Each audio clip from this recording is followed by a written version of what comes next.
بسم اللہ الرحمن الرحیم۔ سوال یہ ہے کہ جی کیا خصی جانور یعنی کہ جو مادہ جانور جو نر جانور مادہ کے قابل نہیں رہتا اس کو خصی کہتے ہیں، تو کیا اس کی قربانی کرنا جائز ہے؟ چونکہ وہ تو ایک نقص ہے۔ دیکھیں میرے بھائیوں، یہ خصی ہونا، جانور کا خصی ہونا، یہ نقص جو ہے یہ مانع قربانی نہیں ہے، یعنی کہ خصی جانور کی قربانی کی جا سکتی ہے۔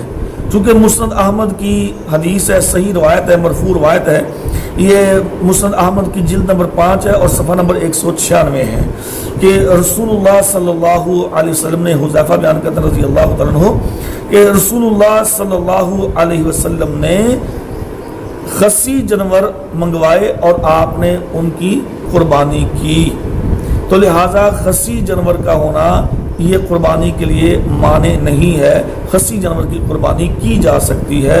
مسند احمد کی یہ صحیح مرفوع روایت ہے، خود نبی صلی اللہ علیہ وسلم نے خصی جانور کی قربانی کی ہے۔